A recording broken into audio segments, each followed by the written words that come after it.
एक बार एक जंगल के निकट दो राजाओं के बीच घोर युद्ध हुआ। एक जीता दूसरा हारा। सेनाएं अपने नगरों को लौट गई। बस सेना का एक ढोल पीछे रह गया। उस ढोल को बजा बजाकर सेना के साथ गए भांड व चारण रात को वीरता की कहानियां सुनाते थे। युद्ध के बाद एक दिन आंधी आई। आंधी के जोर में वह ढोल लुढ़कता पुढ़कता एक सूखे पेड़ के पास जाकर टिक गया। उस पेड़ की सूखी टहनियां ढोल से इस तरह से सट गई थी कि तेज हवा चलते ही ढोल पर टकरा जाती थी और धमाधम धमाधम की गुंजायमान आवाज होती। एक सियार उस क्षेत्र में घूमता था। उसने ढोल की आवाज सुनी। वह बड़ा भयभीत हुआ। ऐसी अजीब आवाज बोलते पहले उसने किसी जानवर को नहीं सुना था। वह सोचने लगा कि यह कैसा जानवर है जो ऐसी जोरदार बोली बोलता है।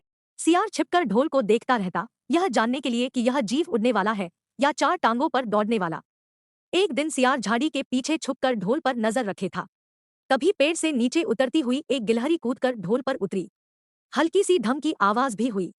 गिलहरी ढोल पर बैठी दाना कुतरती रही, तो यह कोई हिंसक जीव नहीं है, मुझे भी डरना नहीं चाहिए। सियार फूंक फूंक कर कदम रखता ढोल के निकट गया। उसे सूंघा। ढोल का उसे न कहीं सिर नजर आया और न पैर। तभी हवा के झुंके से टहनियां ढोल से टकराईं। ढम की आवाज हुई और सियार उछलकर पीछे जा गिरा। समझ आया। सियार उड़ने की कोशिश करता हुआ बोला, यह तो बाहर का खोल है, जीव इस खोल के अंदर है। आवाज बता रही है कि जो कोई जीव इस खोल के भीतर रहता है वह मोटा ताजा होना चाहिए, तभी ये ढम ढम की जोरदार बोली बोलता है। अपनी मांद में घुसते ही सियार बोला, ओ सियारी, दावत खाने के लिए तैयार हो जा, एक मोटेताजे शिकार का पता लगाकर आया हूँ। सियारी पूछने लगी, तुम उसे मारकर क्यों नहीं लाए? सियार ने उसे झिड़की दी, क्योंकि मैं तेरी तरह मूर्ख नहीं हूँ। वह एक खोल के भीतर छिपा बैठा है।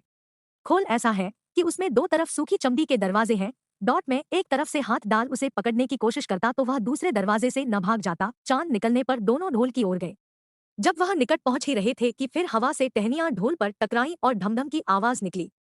सियार सियारी के कान में बोला, सुनी उसकी आवाज? जरा सोच, जिसकी आवाज ऐसी गहरी है वह खुद कितना मोटा ताजा होगा। दोनों ढोल को सीधा कर उसके दोनों ओर बैठे और लगे दांतों से ढोल के दोनों चमड़ी वाले भाग के किनारे फाड़ने। जैसे ही चमड़ियां कटने लगी, सियार बोला, होशियार रहना, एक साथ हाथ अंदर डाल, शिकार को दबोचना है।